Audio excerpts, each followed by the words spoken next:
Hello दोस्तों, मैं हूँ रवि चौरसिया से और आप सभी दोस्तों का तहे दिल से मैथ्स अड्डा में स्वागत है। आज हम फैक्टोरियल जीरो का मान 1 होता है कैसे, इस चीज़ के बारे में जानेंगे दोस्तों। जिनको नहीं पता है दोस्तों, आज इस राज से पर्दा उठ जाएगा उनके लिए कि फैक्टोरियल जीरो का मान 1 कैसे होता है। आज उन्हीं चीज़ को हम आज देखेंगे दोस्तों। इससे पहले जाने से पहले दोस्तों, बताने से पहले मैं आपको फैक्टोरियल के बारे में कुछ बेसिक ज्ञान, बेसिक बातें बताना चाहता हूं दोस्तों। उनके लिए आइए बोर्ड पे देखते हैं दोस्तों। फैक्टोरियल फोटो देखते हैं दोस्तों, उसका फोटो देख लीजिए, इस सिंबल में होता है। फिर इसको फैक्टोरियल एन, और इसको ऐसे भी लिख सकते हैं, रीड एज मतलब पढ़ा जाता है फैक्टोरियल एन। दोस्तों कभी भी ऐसा लिखा रहे तो आपको फैक्टोरियल एन पढ़ना है। फैक्टोरियल एन डिफाइंड है दोस्तों 1 गुना 2 गुना 3 गुना 4 गुना 5 गुना 6 गुना dot dot dot dot n. यानी आप कह सकते हैं कि फैक्टोरियल एन का मान, यानी फैक्टोरियल का परिभाषा आप दे सकते हैं, फैक्टोरियल एन का परिभाषा आप दे सकते हैं कि प्राकृतिक संख्याओं का गुणनफल ही हमारा फैक्टोरियल का मान होता है। प्राकृतिक संख्या का मतलब होता है गिनती की संख्या को प्राकृतिक संख्या कहते हैं। फैक्टोरियल एन का मान पूछा है दोस्तों, तो 1 से लेकर एन तक के सभी अंक को गुना कर देंगे, वही हमारा फैक्टोरियल एन का मान होगा।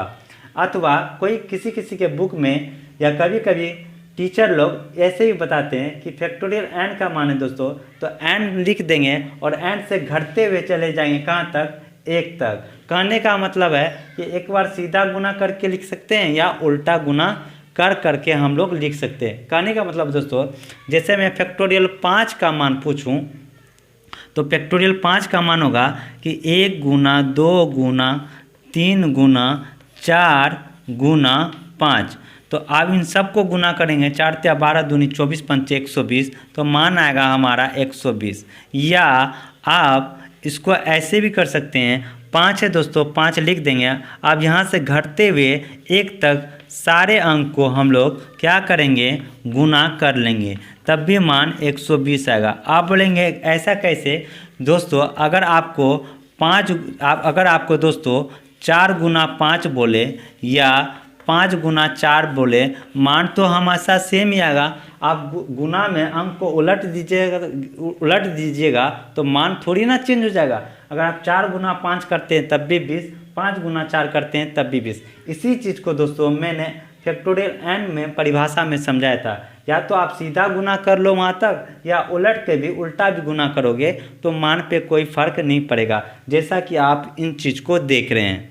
तो आई थिंक दोस्तों आपको बेसिक फैक्टोरियल के बारे में पता चल गया होगा कि फैक्टोरियल कैसा दिखता है, फैक्टोरियल का फोटो कैसा होता है, फैक्टोरियल क्या है, फैक्टोरियल का मान कैसे निकलता है, ये सारा चीज़ आपको आज पता चल गया होगा। हम जानना चाहते हैं कि फैक्टोरियल जीरो का मान 1 कैसे होता है, उन चीज़ को हम लोग देखते हैं। तो दोस्तों अगर मैं फैक्टोरियल 4 का मान बोलूं तो फैक्टोरियल 4 का मान होगा 1 गुना 2 गुना 3 गुना 4। फैक्टोरियल 4 का मान 24। उसी तरह फैक्टोरियल 3 का मान ले लूँ तो 1 गुना 2 गुना 3, तो इन सब को गुना करेंगे तो 6। फैक्टोरियल 2 का मान बोलूँ तो 1 गुना 2 तो 2।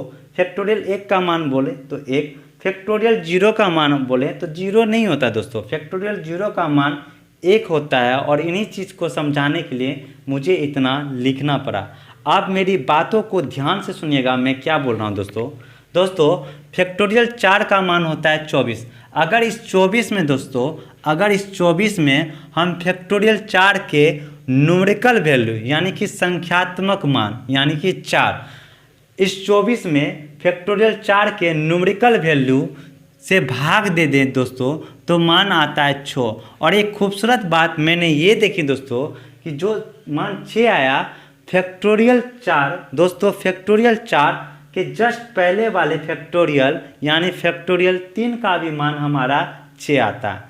अगर इस 6 में दोस्तों अगर फैक्टोरियल 3 के न्यूमेरिकल वैल्यू से भाग दे दें यानी 3 से, तो मान आता है 2। और एक खूबसूरत बात फिर क्या देखें दोस्तों, ये जो 2 मान आया फैक्टोरियल 3 के जस्ट पहले वाले फैक्टोरियल 2 का भी मान हमारा 2 आया। और अगर इसी 2 में फैक्टोरियल 2 के मान यानी 2 में अगर फैक्टोरियल 2 के संख्यात्मक मान 2 से भाग दे दे तो मान आया दोस्तों 1, और 1 जो देखे दोस्तों फैक्टोरियल 2 के जस्ट पहले वाले फैक्टोरियल यानी फैक्टोरियल 1 का मान भी 1 होता है। अगर दोस्तों अगर 1 में फैक्टोरियल 1 के संख्यात्मक मान से 1 दे दें तो इसी प्रकार मान आता है दोस्तों 1, और हम सिमिलरली यह कह सकते हैं कि फैक्टोरियल 1 के जस्ट पहले मान आता है फैक्टोरियल 0, तो फैक्टोरियल 0 का मान कितना होगा 1 ना कि 0। अब दोस्तों आपको पता चल गया होगा कि फैक्टोरियल 0 का मान 1 कैसे होता है इन तरीकाओं से। और एक बात दोस्तों, अगर मैं 1 है अगर इस 1 में फैक्टोरियल 0 के न्यूमेरिकल वैल्यू से यानी 0 से भाग दे दूं तो मान आएगा दोस्तों इन्फिनाइट, और इन्फिनाइट जो मान होगा तो फैक्टोरियल 0 के जस्ट पहले वाले फैक्टोरियल यानी फैक्टोरियल -1 का मान कितना हो जाएगा इन्फिनाइट। तो दोस्तों इन्फिनाइट जैसे ही हो गया, ये हमारी भाषा में हमारी गणित की भाषा में होता है अनडिफाइंड, अपरिभाषित, इसका कोई वजूद ही नहीं दोस्तों, इसका कोई मान ही नहीं है। यानी निगेटिव में कभी भी फैक्टोरियल का मान पूछे उसका मान अपरिभाषित होगा, अनडिफाइंड होगा, उसका मान एग्जिस्ट ही नहीं करेगा दोस्तों। इसलिए कब आपको एग्ज़ाम में या हमारे बुक में जो हमारे कम्पिटिटिव एग्ज़ाम में उसमें हमेशा पॉजिटिव फैक्टोरियल के बारे में पूछा जाता है और उन्हीं से एग्ज़ाम में क्वेश्चन भी पूछे जाते हैं। तो कभी भी आपसे नेगेटिव फैक्टोरियल के बारे में पूछे तो उसका मान हमेशा अनडिफाइंड होगा, इन्फिनाइट होगा दोस्तों। तो दोस्तों आज आपको फैक्टोरियल 0 का मान 1 कैसे होता है आपने बहुत ही खूबसूरत तरीक़ा से इनको समझा, और ये भी जाना कि निगेटिव में फैक्टोरियल का मान अगर पूछता है तो उनका मान अनडिफाइंड होता है ना कि 0 मान होता है। तो दोस्तों आज के लिए इतना ही।